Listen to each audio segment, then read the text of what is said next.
నమస్తే, welcome to special debate. నేను రాజశేఖర్. ప్రధానంగా మాజీ ముఖ్యమంత్రి కేసీఆర్ జూన్ 5న జస్టిస్ పీసీ ఘోష్ కమిషన్ ఎదుట హాజరు కాబోతున్నారు. ఇక కాళేశ్వరం ప్రాజెక్టు నిర్మాణంలో అవకతవకలు జరిగాయని అనుమానిస్తున్నటువంటి ప్రభుత్వం వాటిపై విచారణకు జస్టిస్ పీసీ ఘోష్ కమిషన్ను నియమించిన విషయం తెలిసిందే. కాగా ఇప్పటికే పలువురు అధికారులను కాంట్రాక్టు సంస్థలను కమిషన్ విచారించింది. తాజాగా ఈ నెల 20న కేసీఆర్తో పాటుగా మాజీ మంత్రి హరీష్ రావు, బీజేపీ ఎంపీ ఈటెల రాజేందర్కు నోటీసులు జారీ చేసింది. జూన్ 5న కేసీఆర్, 6న ఈటెల, 9న హరీష్ రావు తమ ముందు హాజరు కావాలని సూచించింది. ప్రభుత్వం అధికారులతో పాటుగా అప్పటి ప్రభుత్వ పెద్దలకు కూడా నోటీసులు ఇచ్చింది కమిషన్. కాళేశ్వరం ప్రాజెక్టులో తప్పు, అవినీతి జరగకపోతే విచారణకు ఎందుకు హాజరు కారంటూ కూడా కాంగ్రెస్ పార్టీ విమర్శలు ఒకవైపు గుప్పించింది. ఈ నేపథ్యంలో విచారణకు వస్తామని ఈటెల, హరీష్ రావు బహిరంగ ప్రకటన కూడా చేశారు. తాను కూడా హాజరవుతానంటూ సన్నిహితులతో కేసీఆర్ లీకులు ఇస్తున్నట్లు ఒక వార్తలు కూడా వచ్చాయి. అయితే కాళేశ్వరం విచారణ తర్వాత రాజకీయ కుట్రంటూ కూడా బీఆర్ఎస్ పార్టీ శ్రేణులు ఒకవైపు ఆరోపిస్తున్నటువంటి పరిస్థితి కనిపిస్తోంది. ఇదే అంశంపై ఈరోజు స్పెషల్ డ్రైవ్ కొనసాగిద్దాం.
రైట్. మాజీ ముఖ్యమంత్రి కేసీఆర్ జూన్ 5న జస్టిస్ పీసీ ఘోష్ కమిషన్ ఎదుట హాజరు కాబోతున్నారు. కాళేశ్వరం ప్రాజెక్టు నిర్మాణంలో అవకతవకలు జరిగాయని అనుమానిస్తున్న ప్రభుత్వం వాటిపై విచారణకు జస్టిస్ పీసీ ఘోష్ కమిషన్ను నియమించిన సంగతి తెలిసిందే. ఇక అప్పటి నుంచి పూర్తి స్థాయి అధికారులు ఇక్కడ విచారించింది. ఇప్పుడు తాజాగా నోటీసులకు సంబంధించి కేసీఆర్ స్పందించారు, హాజరు కాబోతున్నటువంటి వార్తలు వినిపిస్తున్నాయి. ఒకవైపు హరీష్, ఈటెల కూడా స్పందించారు, తాము హాజరవుతామని. సో ఇదే అంశానికి సంబంధించి పూర్తి అప్డేట్స్ అందించేందుకు మా ప్రతినిధి రమేష్ మనకి లైవ్లో సిద్ధంగా ఉన్నారు. రమేష్, చెప్పండి. ప్రధానంగా కేసీఆర్ ఇంతవరకు ఎక్కడ స్పందించినటువంటి సందర్భాలు లేవు, కానీ సన్నిహితుల నుంచి మాత్రం హాజరు కాబోతున్నారు. ఆయన కూడా ఖచ్చితంగా హాజరవుతారు, ఎటువంటి భయపడాల్సిన అవసరం లేదు అని కూడా కార్యకర్తలకు చెప్పినట్లు కొన్ని వార్తలు వస్తున్నాయి. దీనికి సంబంధించి అప్డేట్స్ ఏంటి?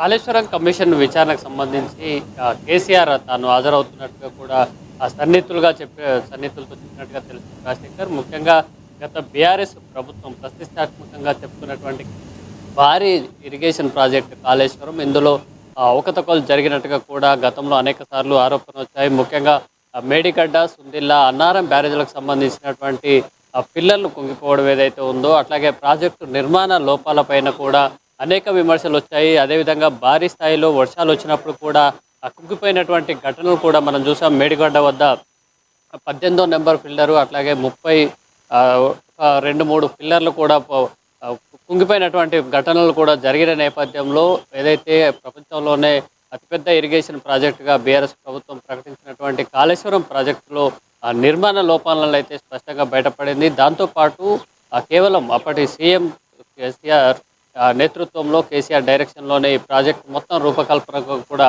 జరిగినట్టుగా కూడా బీఆర్ఎస్ పార్టీ చెప్పుకొచ్చింది.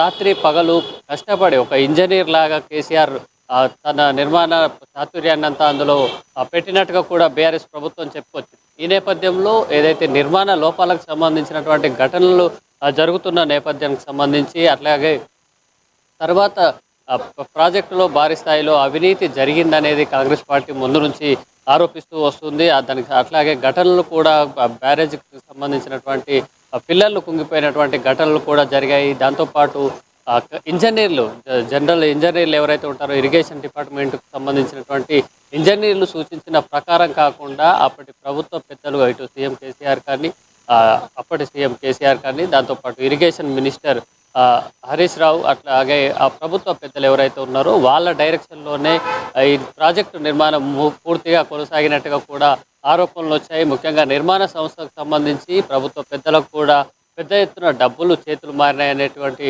ఆరోపణల నేపథ్యంలో కాంగ్రెస్ ప్రభుత్వం ఏర్పడిన తర్వాత కాళేశ్వరం కమిషన్కి సంబంధించినటువంటి కాళేశ్వరం విచారణ మొత్తం ప్రాజెక్టు మీద విచారణ కమిషన్ని కూడా ఏర్పరిచినటువంటి పరిస్థితి ఉంది. Supreme court retired justice Pinaki Ghosh PC Ghosh కమిషన్ను నియమించి విచారణ కూడా చేపడుతున్నటువంటి పరిస్థితి ఉంది. ఈ నేపథ్యంలో ఇప్పటికే సుమారు 225 మందిని కూడా పిసి ఘోష్ కమిషన్ విచారించింది. ఇందులో అప్పటి ఐఏఎస్ ఆఫీసర్లు, అట్లాగే ఇంజనీర్లు, ఇరిగేషన్ సంబంధించినటువంటి ఇంజనీర్లు, ప్రాజెక్టు డిజైనింగ్ ఇంజనీర్లు ఉన్నారు. అట్లాగే నిర్మాణ సంస్థకు సంబంధించినటువంటి ప్రతినిధులను కూడా కమిషన్ సుదీర్ఘంగా విచారించింది. వారి నుంచి అఫిడవిట్లను కూడా తీసుకోవడం జరిగింది.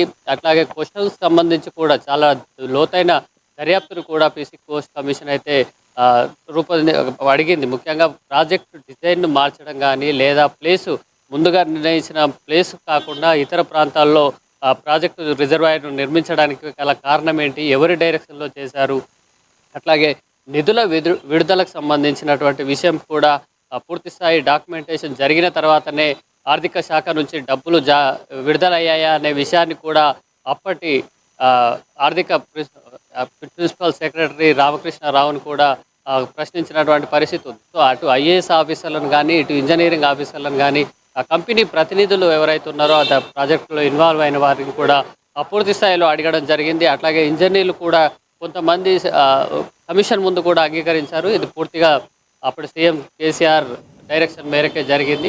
అట్లాగే ఆ శాఖకు సంబంధించినటువంటి హెచ్ఓడి కానీ అప్పటి ప్రిన్సిపల్ సెక్రటరీలు కానీ వారు చెప్పిన నేపథ్యంలోనే తాము ఆ ప్రాజెక్టును అప్రూవల్ చేసినట్టుగా కూడా ఒప్పుకోవడం జరిగింది. ఒక ఇంజనీర్గా అక్కడ ప్రాజెక్టు సామర్థ్యం ఉందా లేదా నీటి లభ్యతకు సంబంధించి పూర్తి అవగాహన ఉన్నప్పటికీ కూడా ప్రిన్సిపల్ సెక్రటరీ స్థాయి ఐఏఎస్ ఆఫీసర్లు చెప్పినందువల్లే తాము సైలెంట్గా ఉన్నట్టుగా కూడా పిసి ఘోష్ కమిషన్ ముందు ఒప్పుకున్నటువంటి పరిస్థితి ఉంది. ఒక 400 పేజీలకు సంబంధించినటువంటి రిపోర్టును పిసి ఘోష్ కమిషన్ అయితే ఏప్రిల్ చివరి నాటికే సిద్ధం చేసింది. దాదాపు 90% రిపోర్టు కంప్లీట్ అయిన నేపథ్యంలో మే నెలలో కూడా కమిషన్కు రిపోర్ట్ ఇస్తామని. రైట్ రమేష్, ఒకటి ప్రధానంగా అంటే మాజీ సీఎంగా అప్పుడు హోదాలో ఉన్నటువంటి కేసీఆర్ ఒకవేళ హాజరైతే కనుక అంటే తరువాత విచారణకు హాజరు కాబోతున్న హరీష్ రావు కానీ లేకపోతే ఈటెల రాజేందర్ కానీ సో వారి విచారణ తర్వాత మళ్ళీ ఒకసారి పిలిచే అవకాశం ఉంది. ఖచ్చితంగా కేసీఆర్ ఒక్కసారితో క్లియర్ కాదన్నటువంటి వార్తలు కూడా వినిపిస్తున్నాయి. అంటే ఇక్కడ ప్రధానంగా కేసీఆర్ చుట్టూ బిగించుకుంటుంది ఉచ్చు. గతంలో కూడా ఆ ప్రభుత్వ పెద్దలు చెప్పమంటే చేయమంటేనే చేశామని కూడా బహిరంగ చెప్పినట్లు వార్తలు విన్నాం మనం. సో ఇప్పుడు మీరు మాట్లాడుతున్న అంశాల ప్రకారం చూసుకుంటే ఖచ్చితంగా కేసీఆర్ మెడకు చుట్టుకోబోతుంది. ఎందుకంటే గతంలో కర్త కర్మక్రియ తానని చెప్పుకున్నటువంటి పరిస్థితి, దాని అది తన మెదడులో పుట్టినటువంటి ఆలోచనగానే మానస పుత్రిగానే చెప్పుకునే ప్రయత్నం గతంలో కేసీఆర్ చేశారు. కాబట్టి ఆయన చుట్టూ కీలకంగా ఉండబోతుంది అనుకోవచ్చు మనం. ఏదైతే జూన్ 5వ తారీఖున కేసీఆర్ ఈ విచారణ కమిషన్కి హాజరు కావాలంటూ నోటీసులు జారీ చేసినటువంటి పరిస్థితి ఉంది రాజశేఖర్. అయితే తాను కూడా హాజరవుతానని ఇప్పటికే కేసీఆర్ బహిరంగంగా చెప్పకపోయినప్పటికీ తన సన్నిహితుల వద్ద చెప్పినట్టుగా కూడా తెలుస్తుంది. ఈ నోటీసులు ఇచ్చిన సందర్భంలోనే అప్పటి ఇరిగేషన్ మినిస్టర్ హరీష్ రావుతో ఆయన ఫామ్ హౌస్లో భేటీ అవ్వడం జరిగేది. అట్లాగే వారికి సంబంధించినటువంటి బీఆర్ఎస్ పార్టీకి సంబంధించినటువంటి లీగల్ అడ్వైజర్స్తో కూడా మీటింగ్ ఏర్పాటు చేసుకోవడం, అట్లాగే బీఆర్ఎస్ పార్టీకి సంబంధించినటువంటి సీనియర్ నేతలతో కూడా ఆయన భేటీ అయినట్టుగా సమాచారం ఉంది. ఖచ్చితంగా హాజరవుతే ఎట్లా ఉంటుంది అంటే లీగల్గా కూడా ఆయనకు ఎదుర్కొనేందుకు అవకాశాలు ఉన్నాయి. ఖచ్చితంగా కమిషన్ హాజరు కావాలని అట్లా రమేష్ అంటే ఒకవేళ ఖచ్చితంగా హాజరైతే కనుక మీరు అన్నట్లు హాజరు కావాల్సిన అవసరం ఉంది. ఒకవేళ కేసీఆర్ హాజరైతే ఎలాంటి ప్రశ్నలు అడిగే అవకాశం కనిపిస్తుంది కమిషన్? ఇప్పటికే ఇంజనీర్లు కానీ ఐఏఎస్ ఆఫీసర్లు కానీ ఇచ్చినటువంటి అఫిడవిట్లు కమిషన్ వద్ద ఉన్నాయి కాబట్టి వాటిని బేస్ చేసుకొని క్వశ్చన్స్ అడిగేటువంటి అవకాశం ఉంది. తాను విచారణలో హాజరైతే కనుక ఇప్పటికే ఈటెల రాజేందర్ కానీ అప్పటి ఆర్థిక శాఖ మంత్రి ఈటెల రాజేందర్ అట్లాగే ఇరిగేషన్ మినిస్టర్ హరీష్ రావు వాళ్ళు హాజరవుతామని చెప్పడం జరిగింది. దాంతోపాటు కేసీఆర్ కూడా హాజరవుతామన్న నేపథ్యంలో వాటికి సంబంధించినటువంటి క్వశ్చన్ల మీద కూడా ఒక కసరత్తు అయితే చేసుకున్నట్టుగా తెలుస్తుంది. ముఖ్యంగా ఐఏఎస్ ఆఫీసర్లు అప్పటి ఐఏఎస్ ఆఫీసర్లు అటు ఆర్థిక శాఖకు సంబంధించి కానీ ఇరిగేషన్ శాఖకు సంబంధించి కానీ సీఎంకు సంబంధించినటువంటి ఇన్వాల్వ్ అయిన ఐఏఎస్ ఆఫీసర్లని అట్లాగే ఇంజనీరింగ్ విభాగం అధికారులను కూడా కంపెనీ ప్రతినిధులను కూడా ప్రశ్నించిన ఘోష్ కమిషన్ వద్ద వారు స్వయంగా అందించినటువంటి అఫిడవిట్లు ఉన్న నేపథ్యంలో వాటిని ముందు పెట్టుకుని క్వశ్చన్లు అడిగేటువంటి పరిస్థితి ఉంది. ముఖ్యంగా ఇంజనీర్లు చెప్పినట్టుగా వాళ్ళని డామినేట్ చేసి మీరు నిజంగా ఈ డైరెక్షన్ ఇచ్చారా, లేదా మీకు తెలుసా, ఇది విషయం మీద నిజంగా మీకు అవగాహన ఉందా అనే క్వశ్చన్స్ కూడా అడిగేటువంటి అవకాశం ఉంది. ఏదైతే ప్రాజెక్టు నిర్మించడం కానీ రిజర్వాయర్ నిర్మాణం కోసం ఎంచుకున్న ప్రదేశాల మీద ఈ క్వశ్చన్స్ అడిగేటువంటి అవకాశం ఉంది. ఒక ఇంజనీర్ కానీ లేదా సంబంధిత శాఖ అధికారి చెప్పినప్పుడు దాన్ని ఎందుకు మీరు ఓవర్టేక్ చేసేటువంటి పరిస్థితి ఏర్పడిందనే ప్రశ్నలు కూడా అడిగేటువంటి అవకాశం ఉంది. అట్లాగే మేడిగడ్డకు సంబంధించినటువంటి బ్యారేజీలు కుంగిపోయినటువంటి ఘటనలు కూడా ఉన్నాయి. వాటికి సంబంధించినటువంటి క్వశ్చన్లు అడిగేటువంటి అవకాశం ఉంది. అట్లాగే పంపింగ్ జనరల్గా ఏదైతే గ్రావిటీ ద్వారా ఫస్ట్ ప్రియారిటీ ఇస్తారు ఇరిగేషన్ ప్రాజెక్టుకు సంబంధించినంత వరకు, గ్రావిటీ ద్వారా వాటర్ రిసోర్స్ని తెచ్చుకోవడం రిజర్వాయర్లోకి, దానికి ఫస్ట్ ప్రియారిటీ ఇచ్చిన నేపథ్యంలో పంప్ హౌజులకు ఎందుకు ప్రియారిటీ ఇవ్వాల్సి వచ్చింది అనేది క్వశ్చన్స్ అడిగేటువంటి అవకాశం ఉంది. ఇటు ఇరిగేషన్కి సంబంధించి కానీ ఇటు అడ్మినిస్ట్రేషన్కి సంబంధించినటువంటి